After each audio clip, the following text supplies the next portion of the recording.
നമസ്കാരം. എല്ലാവർക്കും പവിത്രത്തിൻ്റെ ഇന്നത്തെ എപ്പിസോഡിലേക്ക് സ്വാഗതം. നിങ്ങൾ ആദ്യമായിട്ടാണ് ഈ ചാനൽ കാണുന്നതെന്നുണ്ടെങ്കിൽ ദയവായിട്ടൊന്ന് സബ്സ്ക്രൈബ് ചെയ്യുക. നിങ്ങളുടെ അഭിപ്രായങ്ങൾ കമൻറ്റുകളായി അറിയിക്കുക. അപ്പോൾ വേദയുടെയും വിക്രത്തിൻ്റെയും വിവാഹത്തെ പറ്റിയിട്ടുള്ള തർക്കങ്ങളാണ് നടന്നുകൊണ്ടിരിക്കുന്നത്. നന്ദിനി പറയുന്നുണ്ട്, വിക്രം എന്തായാലും ഈ വിവാഹത്തിന് സമ്മതിക്കില്ല. അപ്പോൾ പിന്നെ നാട്ടുകാരുടെ മുമ്പിൽ അമ്മയും അച്ഛനെ നാണം കെടണ്ടെന്ന് വിചാരിച്ചിട്ടാണ് ഞങ്ങൾ ഇതൊക്കെ പറയുന്നത്. അപ്പോൾ കമലാമ്മ പറയുന്നുണ്ട്, അയ്യോ മോളെ, അമ്മയും അച്ഛനെയും പറ്റിയിട്ട് ഇത്രയും വേവലാതി നിന്റെ മനസ്സിലുണ്ടെന്ന് അറിഞ്ഞതിലേ സന്തോഷമുണ്ട്. പക്ഷെ നീ പേടിക്കണ്ട, വിക്രത്തെ കൊണ്ട് ഞാൻ കെട്ടിച്ചോളാം. ഒരു തവണ ഇവളുടെ കഴുത്തിൽ അവനെ താലി കെട്ടാൻ അറിയാമെങ്കിൽ ഇനി ഒരു തവണ കൂടി കെട്ടുന്നതുകൊണ്ട് ഒരു ബുദ്ധിമുട്ടും ഉണ്ടാവാൻ പോകുന്നില്ല. ആ സമയം വേദ പറയുന്നുണ്ട്, നന്ദിനി ഏട്ടത്തി ഇതൊന്നും അല്ല പറയാൻ വന്നത്, അത് അമ്മയ്ക്ക് ഇതുവരെ മനസ്സിലായില്ലേ? അപ്പം നന്ദിനിയും പറയുന്നുണ്ട്, അതേടി ഇതൊന്നും അല്ല പറയാൻ വന്നത്. ആ സമയം വിനയൻ ഇടപെടുന്നുണ്ട്, ഇരു കൂട്ടരുടെയും സമ്മതത്തോടെ ഈ ചടങ്ങ് നടത്തണമെങ്കിൽ നല്ലൊരു തുക ചെലവ് വരും. അത് ആര് നടത്തും? അച്ഛൻ്റെ കയ്യിലാണെന്നുണ്ടെങ്കിൽ ഒരു ചില്ലി കാശില്ല. അപ്പോൾ കമലാമ്മ പറയുന്നുണ്ട്, ഓ അപ്പോൾ അതായിരുന്നല്ലേ യഥാർത്ഥ കാരണം, ഇപ്പോഴല്ലേ മനസ്സിലായത്? അതേ അമ്മേ, വിനയേട്ടൻ പറഞ്ഞതിൽ എന്താ ഒരു തെറ്റ്? ഒരു പവൻ സ്വർണത്തിന് 70,000 രൂപയെങ്കിലും വേണം. അപ്പോൾ ഒരു താലിമാല 3 പവനെങ്കിലും വേണ്ടേ? 2.5 ലക്ഷം രൂപയ്ക്ക് മുകളിൽ ചെലവ് വരും. ഇതൊക്കെ ആരെടുക്കുമെന്ന് നന്ദിനി ചോദിക്കുന്നുണ്ട്. അപ്പോൾ കമലാമ്മ നന്ദിനി അടുത്ത് ചോദിക്കുന്നുണ്ട്, നീ ഇതൊന്നും തരാൻ ഉദ്ദേശിക്കുന്നില്ലല്ലോ? അയ്യോ അമ്മേ, ഞങ്ങൾ പാവപ്പെട്ടവരാണ്, പിന്നെ ഞാൻ ജില്ലാ ജഡ്ജിയുടെ മകളൊന്നും അല്ലല്ലോ എന്ന് നന്ദിനി ആക്കി പറയുന്നുണ്ട്. ആ സമയം വേദ പറയുന്നുണ്ട്, നന്ദിനിയേട്ടത്തി എല്ലാവരുടെ മുൻപിൽ വെച്ചിട്ട് ഈ കല്യാണം നടക്കണമെന്നേ പറഞ്ഞിട്ടുള്ളൂ. ഒരു നിലവിളക്കിന് മുൻപിൽ വെച്ചിട്ട് ഒരു പുടവ എടുത്ത് തന്നാൽ തീരാവുന്ന ചടങ്ങേ ഇവിടെയുള്ളൂ. അതിനപ്പുറത്തേക്ക് ഒരു ആഡംബരവും വേണ്ട.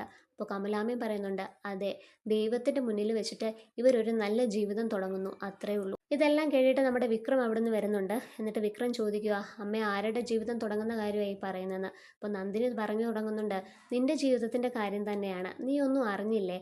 നിന്റെ അമ്മയും ഭാര്യയും കൂടെ പോയിട്ട് തുളസിയിലിട്ട് തിരുമേനിയെ കൊണ്ട് മുഹൂർത്തമൊക്കെ കുറിച്ചിട്ട് വന്നിരിക്കുക. അപ്പോൾ വിക്രം ഇങ്ങനെ ചോദിക്കുന്നുണ്ട്, മുഹൂർത്തം കുറിക്കുക? അപ്പോൾ വിക്രത്തിൻ്റെ അമ്മ പറയുന്നുണ്ട്, അതേ വിക്രം, നിന്റെയും വേദയുടെയും വിവാഹം ഒരിക്കൽ കൂടി നടത്താൻ വേദയുടെ വീട്ടുകാർക്കൊരു ആഗ്രഹമുണ്ട്. അപ്പോൾ അതിൻ്റെ ഭാഗമായിട്ട് ഞങ്ങൾ തിരുമേനിയെ പോയി കണ്ട് ഈ 21-ാം തീയതി ഒരു മുഹൂർത്തം എടുത്തിട്ടുണ്ട്.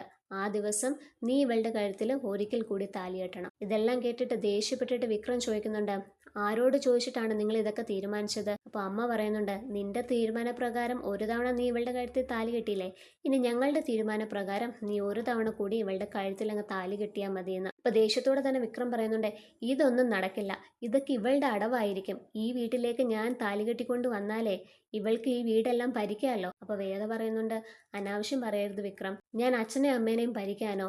അങ്ങനെയൊന്നും ഒരിക്കലും നടക്കില്ല, അത് ഉറപ്പാണ്.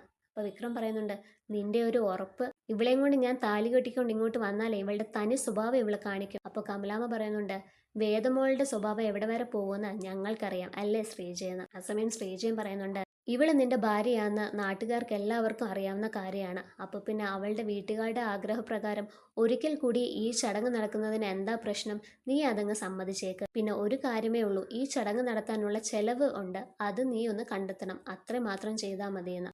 നിങ്ങളുടെ എല്ലാവരുടെയും മുൻപിൽ വെച്ചിട്ട് ഇവളുടെ കഴുത്തിൽ കുരുക്ക് മുറുക്കാൻ ഞാൻ പണം കണ്ടെത്തണം അല്ലേ?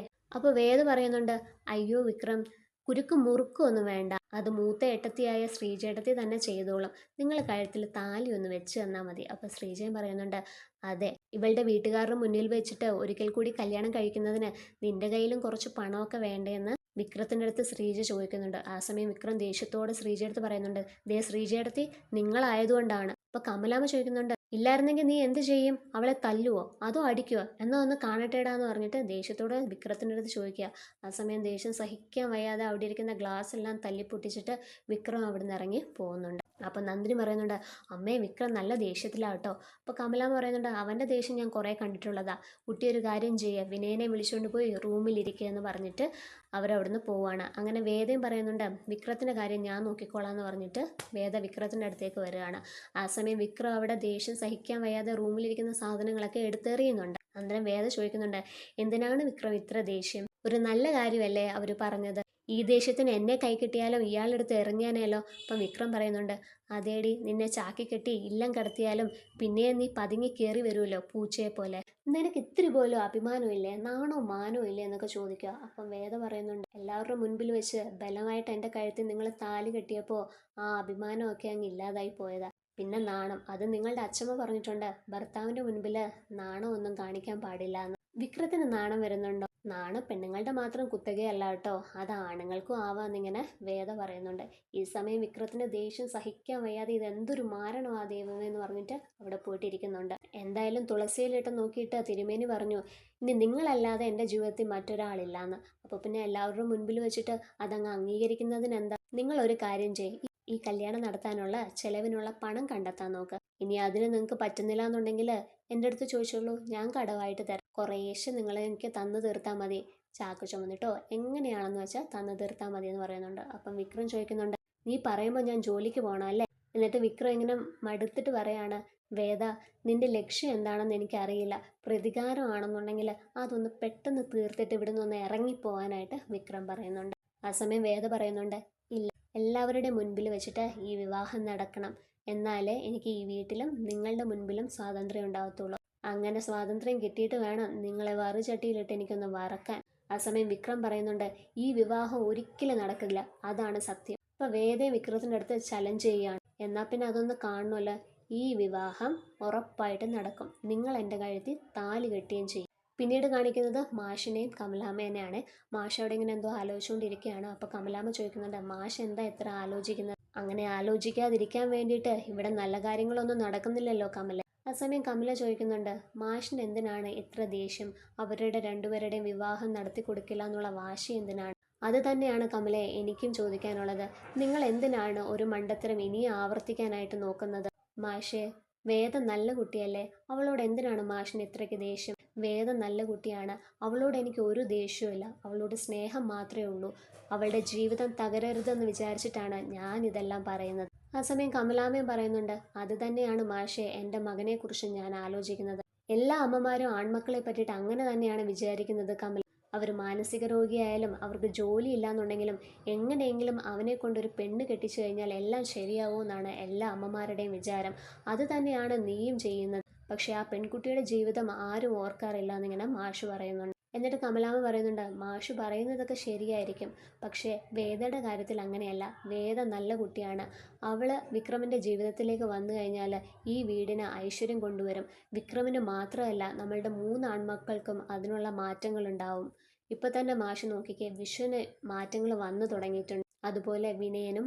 ഇതൊക്കെ കേട്ടിട്ട് മാഷ് പറയുന്നുണ്ട്, എനിക്ക് അങ്ങനെ ഒന്നും തോന്നുന്നില്ല. നമ്മളുടെ മകൻ നല്ലവനായിരുന്നു എന്നുണ്ടെങ്കിൽ വേദ ഈ വീട്ടിലേക്ക് വരുന്നതിൽ എനിക്ക് സന്തോഷം മാത്രമേ ഉണ്ടായിരുന്നുള്ളൂ. 2 കൈയും നീട്ടി ഞാൻ അവളെ സ്വീകരിച്ചേനെ, എൻ്റെ തലയിൽ കൊണ്ടു നടന്നേനെ, എല്ലാവരുടെയും മുൻപിൽ അഭിമാനത്തോടെ ഞാൻ പറഞ്ഞേനെ, ഇതാണ് എൻ്റെ മരുമകളെന്ന്. അവൾ ഈ വീട്ടിലല്ല, ഏത് വീട്ടിൽ മരുമകളായിട്ട് കയറി ചെന്നാലും ആ വീട്ടിന് ഐശ്വര്യം ഉണ്ടാകൂ, അതെനിക്കറിയാം. പക്ഷേ അതിനുള്ള ഭാഗ്യം നമുക്കില്ല.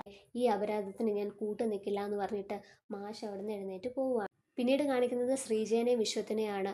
ശ്രീജ പറയുന്നുണ്ട്, വിക്രത്തിന് ദേഷ്യം ഉണ്ടെന്നുണ്ടെങ്കിൽ അവൻ്റെ മനസ്സ് നല്ലതാണ്, വേദ നല്ല കുട്ടിയാ, അവരുടെ വിവാഹം കഴിഞ്ഞു കഴിയുമ്പോഴത്തേക്ക് വിക്രത്തിൻ്റെ സ്വഭാവത്തിൽ നല്ല മാറ്റങ്ങൾ ഉണ്ടാവും. അപ്പം വിശ്വം പറയുന്നുണ്ട്, അവൻ ആ പെൺകുട്ടിയെ കല്യാണം കഴിച്ചത് ഡിസംബറിലാണ്, ഇപ്പം 4-5 മാസം കഴിഞ്ഞു, ഇതുവരെ അവൻ്റെ സ്വഭാവത്തിൽ ഒരു മാറ്റവും വന്നിട്ടില്ലല്ലോ.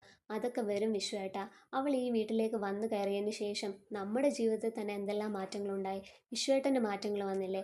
വിശ്വേട്ടൻ ജോലിക്ക് പോയില്ലേ എന്നൊക്കെ ഇങ്ങനെ ചോദിക്കുന്നുണ്ട്. അപ്പോൾ വിശ്വൻ ചോദിക്കുന്നുണ്ട്, അതൊക്കെ നിനക്കെങ്ങനെ മനസ്സിലായി? വേദ പറഞ്ഞു. ഓ, അത് വേദ പറയേണ്ട ആവശ്യമൊന്നുമില്ല, ഞാൻ അത്ര പൊട്ടിയൊന്നും അല്ലല്ലോ വിശ്വേട്ടാന്ന്.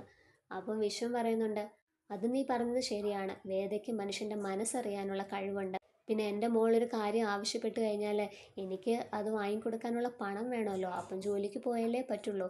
ആ സാരമില്ല, ഇനി കുറച്ച് ദിവസം കൂടിയല്ലേ ഉള്ളൂ എന്ന്. അപ്പോൾ ശ്രീജ ചോദിക്കുന്നുണ്ട്, കുറച്ച് ദിവസമോ? അപ്പോൾ നിങ്ങൾ അത് കഴിഞ്ഞാൽ ജോലിക്ക് പോവില്ലേ? അല്ല, അപ്പോഴേക്കും മോളങ്ങ് പോവില്ല. പിന്നെ നിങ്ങൾ പോവില്ല എന്നാണോ? അല്ല, ജോലിക്ക് പോവും, നല്ല എന്തെങ്കിലും ജോലി കിട്ടിക്കഴിഞ്ഞാൽ പോവാന്ന് പറഞ്ഞിട്ട് വിശ്വൻ അങ്ങനെ ഇരിക്കുന്നുണ്ട്. വേദ അവിടെ തുണി കഴുകിക്കൊണ്ടിരിക്കുകയാണ്. ആ സമയം നമ്മുടെ നന്ദിനി ഒരു ജ്യൂസുമായിട്ട് വേദയുടെ അടുത്തേക്ക് വരുന്നുണ്ട്.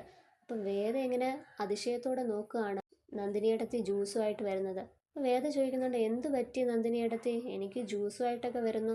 അപ്പം നന്ദിനി പറയുന്നുണ്ട്, അല്ല, അമ്മ പുറത്ത് പോകുന്നതിന് മുമ്പ് അടിച്ച് ഫ്രിഡ്ജിൽ വെച്ചിരുന്നതാ, ശ്രീജേടത്തി എൻ്റെ കയ്യിൽ തന്നു നിനക്ക് തരാൻ വേണ്ടിയിട്ട്, അത് ഞാൻ കൊണ്ടുവന്നേ ഉള്ളൂ.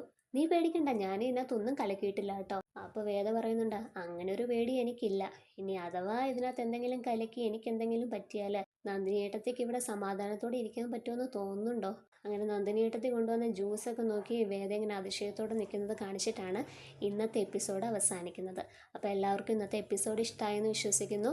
അപ്പോൾ അടുത്ത എപ്പിസോഡുമായിട്ട് ഉടൻ തന്നെ ഞാൻ എത്തുന്നതായിരിക്കും. എല്ലാവർക്കും ചാനൽ ഇഷ്ടമായാൽ ലൈക്ക് ചെയ്യുക, കമൻറ്റ് ചെയ്യുക, സബ്സ്ക്രൈബ് ചെയ്യുക. താങ്ക്